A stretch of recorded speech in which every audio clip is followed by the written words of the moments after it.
আমার নাম সবুজ পারভেজ। আমি সরকারি আজিজুল হক কলেজ থেকে এসছি বায়োলজি সাবজেক্টের ভাইভা দিতে।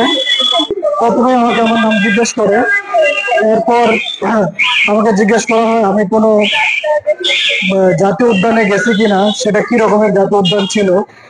তারপরে আমাকে জিজ্ঞেস করা হয় দইয়ের স্পেসিফিকেশন আমি কেমনে করবো, বা মাইক্রোসফটে মাইক্রোস্কোপে আমি কিভাবে দইয়ের পর্যবেক্ষণ করবো। তো আমি বললাম যে দই নিয়ে সেখানে হচ্ছে ল্যাক্টোব্যাসিলাস ব্যাকটেরিয়া আমি পর্যবেক্ষণ করবো। এরপরে আমাকে জিজ্ঞেস করা হয় জবা ফুলের বৈজ্ঞানিক নাম জিজ্ঞেস করা হয়। তারপর হচ্ছে আপনার সুন্দরী গাছের বৈজ্ঞানিক নাম জিজ্ঞেস করা হয়। হ্যাঁ, এরপরে জবা ফুলের বৈজ্ঞানিক নাম তো বললাম, এগুলোই মোটামুটি। আমার নাম মোহাম্মদ সাদ্দার হোসেন সজীব। আমি গাজীপুর জেলা থেকে আসছি। আজকে আমার রসায়ন বিভাগের ভাইভা পরীক্ষা ছিল। আলহামদুলিল্লাহ খুব ভালো ভালো হয়েছে।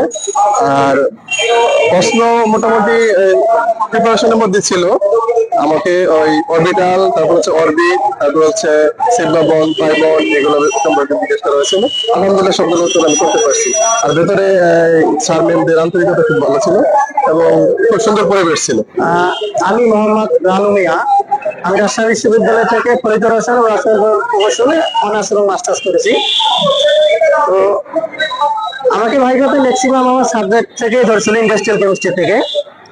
গ্লাস এবং গ্লাসের র ম্যাটেরিয়ালস, ট্যানারি, চামড়া ট্রেনিং কত ভাবে করা হয়, এই দুই জায়গা থেকেই প্রশ্ন করেছিল, আর বেশি প্রশ্ন আমার করেনি।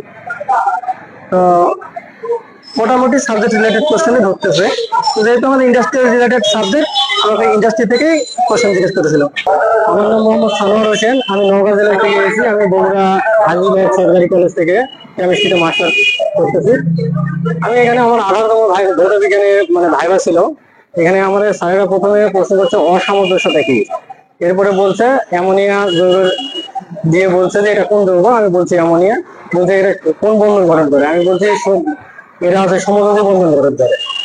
আর বলছে সমযোজী বন্ধন বলে এটা কোন আকৃতি, আমি এটা উত্তর দিলাম। দেওয়ার পরে আমার ইনশাআল্লাহ মোটামুটি স্যারের অনেক আন্তরিক ধন্যবাদ। আমার নাম হচ্ছে রাজীব চন্দ্র দাস। আমি সুনামগঞ্জ জেলা থেকে আসছি। আমাকে প্রথমেই সালাম দিয়ে ভিতরে ঢুকলাম। ঢোকার পর মধ্যে একজন ম্যাডাম ছিল, চেয়ারম্যান সাহেব, এবং বামে একজন স্যার এবং ডানে একজন স্যার।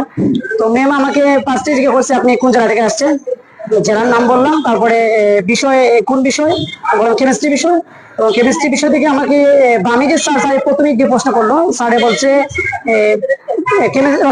রসায়ন বইয়ের 4র্থ অধ্যায় পরসারণী থেকে প্রশ্ন করছে। পরসারণী কাকে বলে, পরসারণী কোন গ্রুপে অবস্থিত, পরসারণী মৌল সংখ্যা কয়টি, এবং পরসারণী জারণ সংখ্যা কত, এবং পরসারণীর যুগের সংখ্যা কত, এতটুকুই বলছে।